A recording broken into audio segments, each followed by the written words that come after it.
67 కోట్ల మంది వానరులు మహావీరులైనటువంటి వారు రామలక్ష్మణులతో కలిపి పడిపోయారు. ఒక్క వానరుడు యుద్ధభూమిలో లేచి తిరుగుతున్నవాడు లేడు. ఇంద్రజిత్ శక్తి తెలుసు కాబట్టి విభీషణుడు వెళ్ళిపోయాడు, దొరకలేదు. స్వామి హనుమ ఏ అస్త్రము చేత బంధింపబడరు కాబట్టి హనుమ ఒక్కరే ఉన్నారు.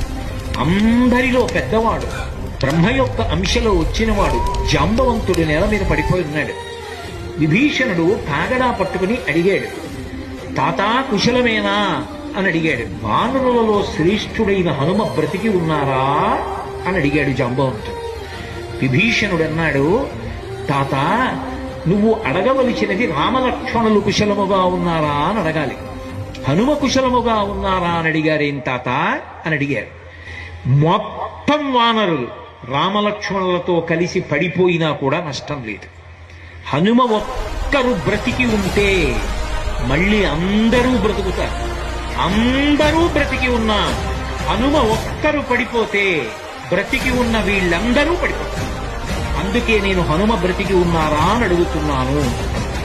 వంగి జాంబవంతుడి పాదములు పట్టుకుని తాతా హనుమ నీ కుశలం అడుగుతున్నాడు, నమస్కరించుతున్నాడు అన్నాడు. కైలాసము పక్కన వృషభము అనబడేటటువంటి పర్వతం ఉంది. అక్కడ పరమశివుడు తన యొక్క త్రిశూలాన్ని ధనస్సుని నిలబెడతాడు. అక్కడే ఆదిశేషుడుంటాడు. 2 పర్వతముల మధ్యలో ఓషధీ పర్వతం ఉంది. ఆ ఓషధీ పర్వతంలో 4 ఓషధులున్నాయి. మృత సంజీవని, విశల్యకరణి, సువర్ణకరణి, సంధానకరణి అని 4 ఉన్నాయి. ఆ 4 ఓషధులు తీసుకురావాలి. నువ్వు వెంటనే ఆ ఓషధులు తీసుకొస్తే వానరులు బ్రతుకుతారు. ఒక్క గుజుటున బయలుదేరి కైలాస పర్వతం దగ్గరికి వెళ్ళిపోయారు. ఈ స్థానములన్నీ చూశారు. వృషభ పర్వతం దగ్గరికి వెళ్ళారు. 2 పర్వతాల మధ్యలో ఓషధీ పర్వతాన్ని చూశారు. ఓషధీ పర్వతం హనుమ వస్తున్నారు, ఓషధుల్ని తీసుకెళ్లిపోతారని కనపడకుండా వాటిని దాచింది.